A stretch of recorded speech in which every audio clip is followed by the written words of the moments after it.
Amados hermanos, Dios le bendiga. De nuevo su hermana Rosmi Zárate con la parte final del discipulado comenzado el domingo anterior. Les invito a que me acompañen a orar.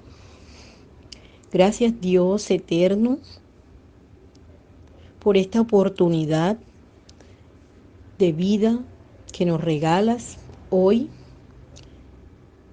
Bendícenos y que al meditar, estudiar tu palabra en este tiempo de discipulado, seamos dirigidos por tu Espíritu Santo. Oramos en el nombre de nuestro Señor Jesucristo. Amén.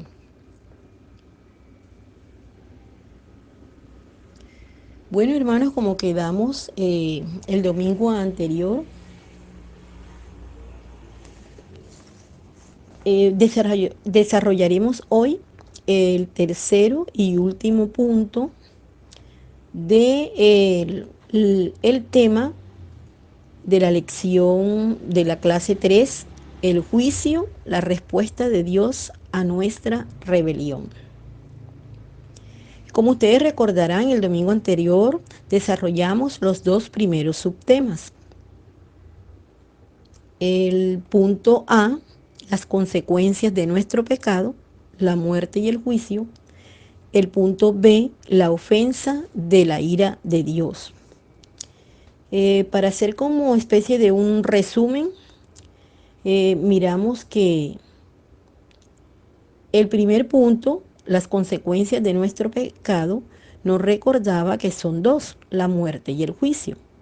La muerte física es la consecuencia de nuestro pecado, pero ella no es la consecuencia total o final de nuestra rebelión. Después de ella sigue el juicio, segunda consecuencia. Algo a lo que deberíamos temer, porque somos culpables en nuestro pecado y no hay duda de que Dios nos juzgará de esa manera. Y el punto B, el segundo subtema, recuerdan que es la ofensa, que fue la ofensa de la ira de Dios. Veíamos que la ira de Dios es algo difícil de digerir para el hombre pecador, porque desde una perspectiva puramente humana, el juicio eterno de Dios sobre los pecadores puede parecer, en el mejor de los casos, severo o incluso absurdo. Pero veíamos también que es importante que nuestras ideas acerca de Dios sean moldeadas por la palabra de Dios, no por nuestra propia intuición. Bueno, hoy abordaremos el tercer y último subtema de esta clase 3 y es el carácter de Dios, el cual, al examinarlo como es revelado en la Escritura, encierra 4 atributos: soberanía, santidad, justicia y amor.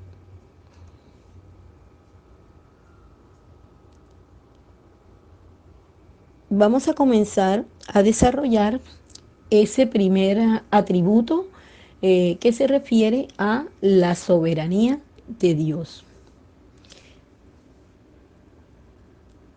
Cada vez que luchamos con aceptar una verdad difícil que Dios ha revelado claramente, es importante recordar que Dios es Dios. Él puede hacer lo que quiera. Esto puede parecer trivial para algunos, pero si reconocemos el rol de Dios como creador y gobernante, sabemos que Él tiene el derecho de hacer lo que mejor le parezca. Entonces, ¿cómo encaja esto con el juicio de Dios? Bueno, significa que abordamos el tema de la ira de Dios con una postura de humildad. No debemos decir, si Dios es así, entonces no quiere tener nada que ver con él. Tales declaraciones intentan colocar a Dios a nuestra merced, como si nosotros fuésemos quienes lo juzgamos. Pero Él determina lo que es correcto y bueno, no nosotros.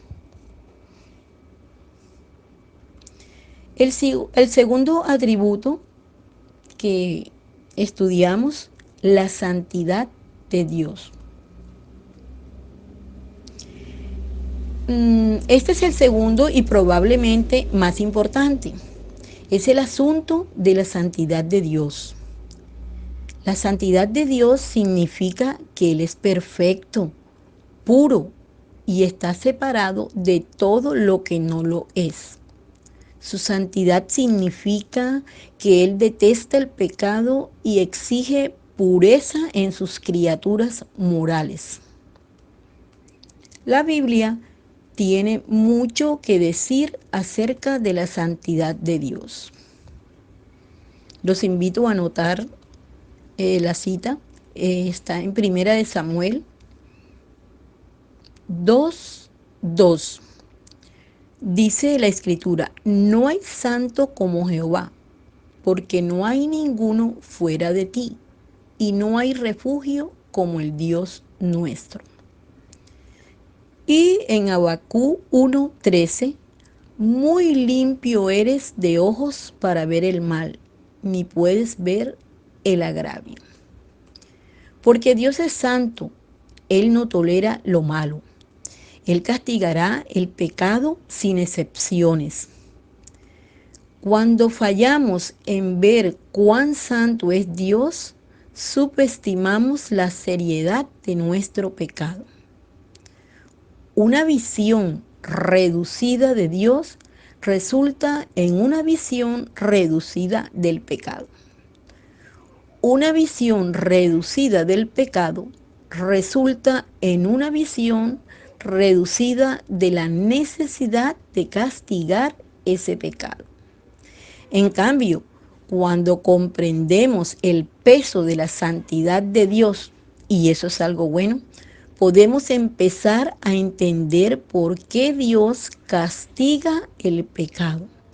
Si Él no castigara el pecado, dejaría de ser santo.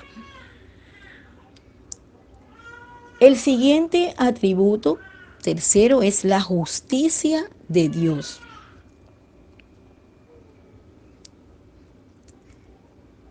Estrechamente relacionada a nuestra comprensión de la sanidad de Dios está nuestra apreciación de la justicia de Dios.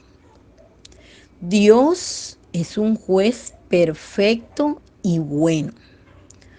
Así como estaría mal que un juez humano dejara en libertad al culpable, Dios no sería justo si no castigara nuestra rebelión. El Salmo 9 del 7 al 8 dice, pero Jehová permanecerá para siempre. Ha dispuesto su trono para juicio.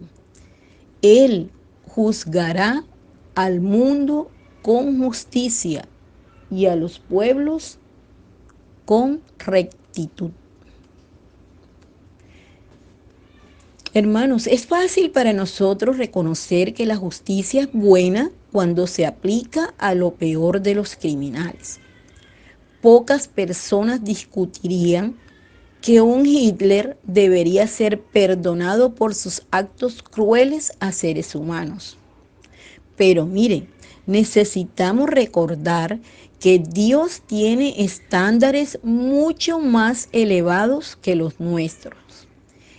Él es perfecto. Nuestro pecado contra Él, como nuestro Creador, es mucho más grave que el pecado de Hitler contra la humanidad. Nuestro problema no es que Dios sea el juez. Lo que no nos gusta es que Él sea nuestro juez. Hay un autor que da un recordatorio útil de que el juicio de Dios es bueno y no cruel. Él dice, abro comillas y leo textualmente. En la condenación de Dios de los impíos al infierno, podemos confiar en Dios porque en su juicio e ira no hay crueldad en sus acciones. La crueldad involucra infligir un castigo que sea más severo o duro que el crimen. Dios es perfectamente justo. Él no es cruel. Ninguna persona inocente sufrirá jamás bajo su mano. Si nos cuesta entender su justicia, el problema no es suyo, sino nuestro. Es nuestra incapacidad de entender la profundidad de nuestro pecado ante un Dios perfecto, santo y justo. Algunas veces no entendemos la justicia de Dios porque asumimos demasiado de su misericordia.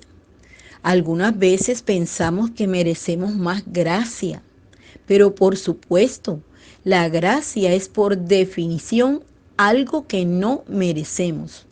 Dios da justicia a unos y misericordia a otros, pero injusticias a ninguno.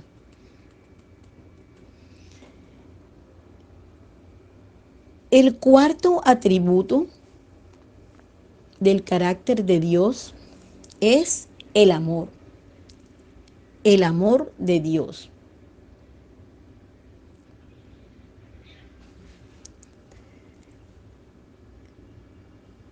Esto no parece correcto. Dios es amor, ¿cierto? Sí, Él es amor. Entonces, ¿cómo puede airarse? ¿No son mutuamente exclusivos?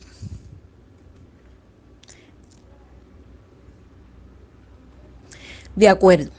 Aquí nos estamos adentrando en aguas teológicas profundas, pero es importante que tomemos un momento para considerar esto porque, uno, necesitamos entender cómo el amor de Dios encaja con su juicio.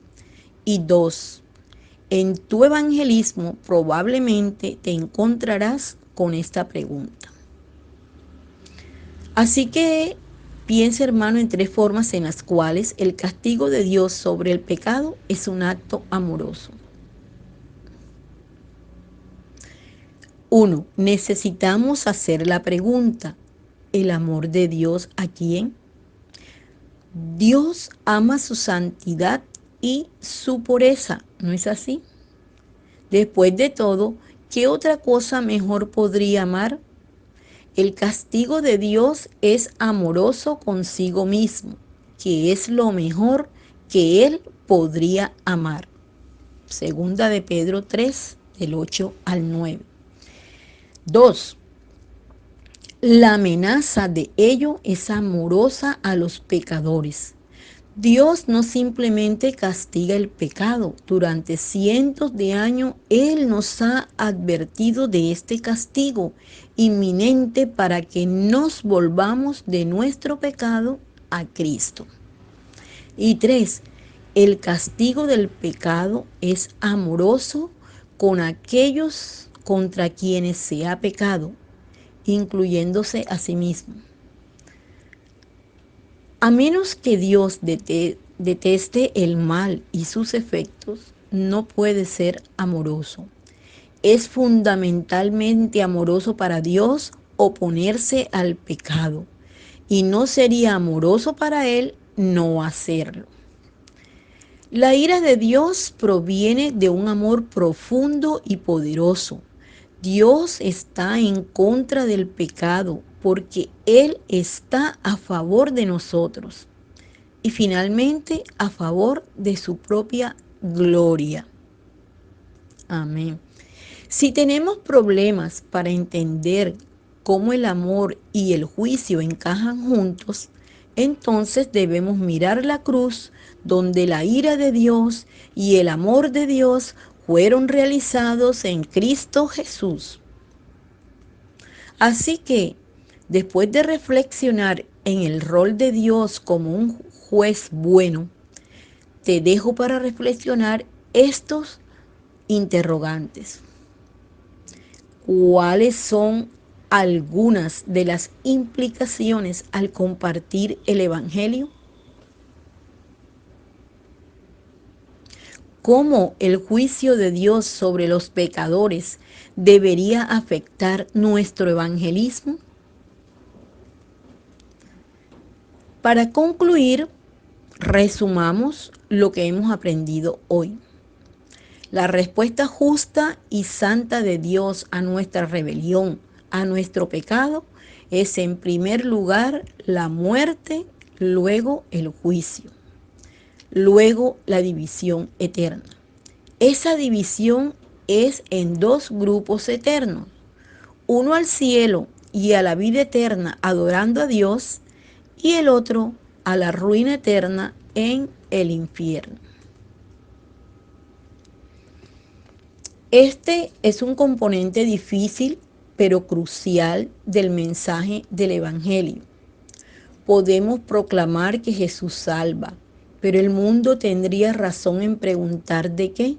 Necesitan entender que Jesús es poderoso para salvarnos del castigo eterno que todos merecemos en las manos de un Dios santo.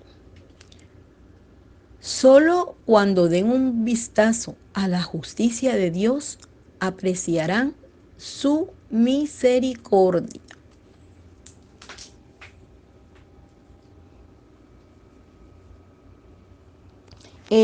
Para terminar, a manera de apéndice, vamos a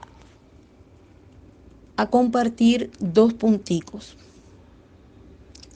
Una afirmación, conciliando el amor de Dios y la ira de Dios. No es imposible que el amor y la ira se dirijan a la misma persona al mismo tiempo.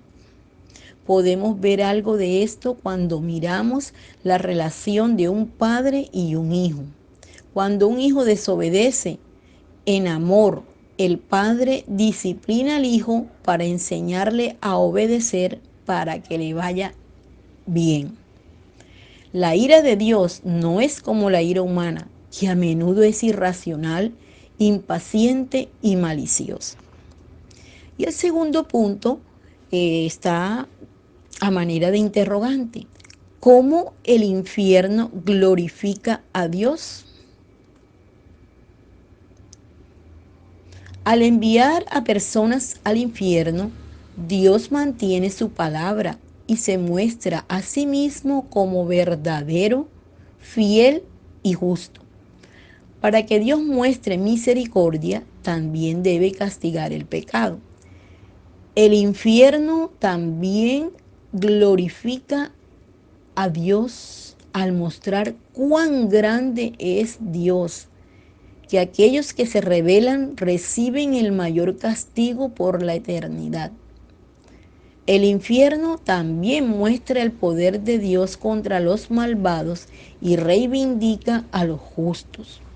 Finalmente, muestra la grandeza de lo que Jesús hizo al salvar a aquellos destinados al infierno. Amén. Bueno, hermanos, hasta aquí es el desarrollo de la tercera lección. Los invito ahora en una misma actitud, en esa misma actitud de recogimiento, de atención,